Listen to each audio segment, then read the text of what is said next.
This sums it up from the Capitol Hill perspective. On affordability concerns, Mount Hill Republicans are struggling to act. It talks about all the different divisions about what they could possibly do.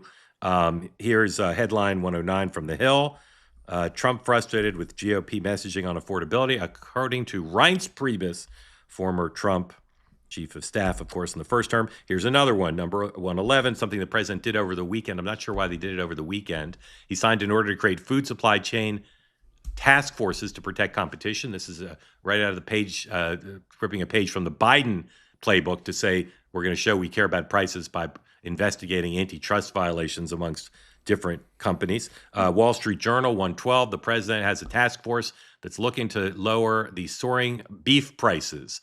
Ranchers and slaughterhouse operators offer competing visions on how to address inflation challenge. People talk about lowering beef prices, but nobody can really figure out how to do anything about it, as Mark Twain never said. Here's another headline on the economy, 113. This one's ominous. Despite the efforts through all the trade machinations, here's the headline from the New York Times. China's trade surplus climbs past 1 trillion for the first time. So after all these efforts to use tariffs to keep China from being the exporting powerhouse it is, China's selling more to places like Europe and cutting what they're buying from the United States. And I'm no genius at math, but that's keeping this from evening out in a way that demonstrates progress. So, on the economy, Naomi, we talk about it here all the time. Republicans keep saying, I'm sorry, I apologize. One more thing I want to show you. Fox and Friends was very big on affordability this morning. They led with it. They talked about it. Here's what they said is 105, please. And, the President of the United States, people said it's time for him to get out there. I thought it would be after the new year for him to go out on Tuesday in Pennsylvania. And I think what his aides want him to do, and what I think he feels he wants to do, is talk about affordability, but don't deny that people feel tight. So what he says is affordability is a hoax. In Trump terms, that means you're starting it again. You're actually blaming me for affordability when you handed me this grenade, pulled the pin, and are saying, oh, well, why don't you make things affordable? Can you, what Democrats don't do after they say the president made it unaffordable is, what would they do? Well, we saw what they did, and it gave us this current situation. Having said all that, 10 months in. So Brian's still blaming Joe Biden, a little bit at least. So, Naomi, how would you describe what your sense of the White House's current strategy on dealing with voters' concerns about affordability? How would you describe what they're doing? Chaotic. I think that, he's blaming House Republicans for not being strong on affordability, for mimicking whatever message he's putting out, but he doesn't really have a strong message.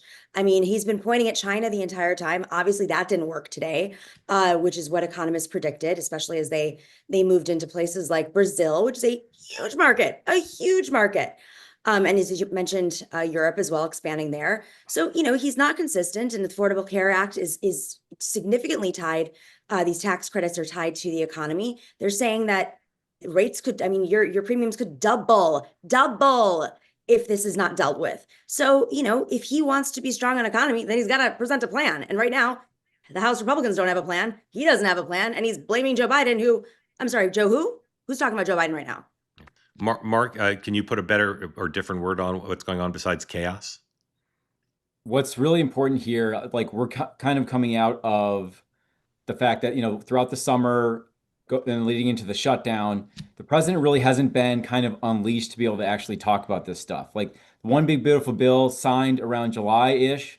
Now companies can actually, forecast going forward, even parts that Jason Smith threw in there about actually producing things in America again. Like that legislation, yes, it's annoying to say, but when it does take time to implement going into next year, that's huge. But the fact that, there are longstanding costs that, are part of the American way of life that have been for decades, that, the president will have to articulate a vision. And so the fact that he's actually going out there now to actually talk about this, that I think is step one. And we just haven't seen that in a while. Like, if you've never been to a Trump rally, it's one of the craziest, most interesting, fun things you'll ever do in politics. It's like a rock show. And so for him to actually go out and articulate his thoughts, that's where like the rest of the party and his voters kind of see where things are going too. Naomi, what would be the ideal headline for the president to get from his point of view in congressional Republicans after his speech tomorrow? Like what's plausible that he could get as a headline? President Trump lays out vision for affordability and Republicans fall in line. Okay.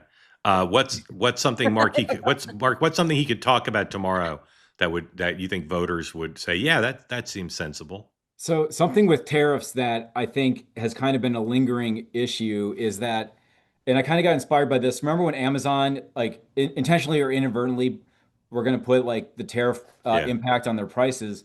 You know, why when they are initially rolling out with the tariffs, they had that board with that little scoreboard thing. But beyond that, if you talk to a middle of the road voter or even a Trump voter, in some diner, like, do they know the tariff rate that China has been imposing on us for years and that has been contributing to costs? I couldn't tell you. I have no idea. So like they basically found a policy solution without articulating the political problem. And, I think we're still kind of facing that. So if the president can say, look, we've been screwed over by China and the EU for all these years, but I'm the one who's actually taking a stand here and we're going to get through this together. Like, I think that is the next phase of this tariff conversation that needs to be had. I think he tried to do that, though. There was a point where he said it's going to take a little bit of time. Well, okay, that time's gone by, and and the jobs report wasn't strong. I mean, the economy's not in a stable position right now, and he has to come up with some other solution. And I find it. I think what you said about going on the road and talking to the voters directly and his base directly is very smart. I would say the same thing, by the way, for Democrats too. I think that's part of what the oligarchy tour has been with AOC and Bernie. That's, I think, the best way to get your message out directly to the people. But he's not doing that, and it seems like he's Donald Trump. He's obsessed with pettiness and in a weird space right now. And you'll see it in the cabinet meetings. Whenever he does these cabinet meetings, he dwells on some sort of gossipy thing that has nothing to do with the actual situation in hand. He's just not on message, I think. I don't think he's focused. I mean, it's a fool's errand to predict he'll ever be on message, but there's some Fair people, there are some people saying that the speech tomorrow is going to be on message. We'll see. Some people are saying, Pennsylvania too. Yeah, I said that on purpose. There's a Politico story that may be the most ominous economic headline today that says a lot of big companies have held off. Mark, you alluded to Amazon doing this. They held off raising prices based on tariffs, but that a lot of companies say that after the holiday season, they're going to do that. And if that happens, and of course, we're still waiting for the Supreme Court decision, which might give the president an excuse to scale back some of the tariffs, although they'll clearly reimpose others on different justifications citing different things. They say that something that's easy is like a walk in the park. Well, easier than a walk in the park, hit the subscribe button, be part of the two-way community, never miss an episode, be part of our conversations.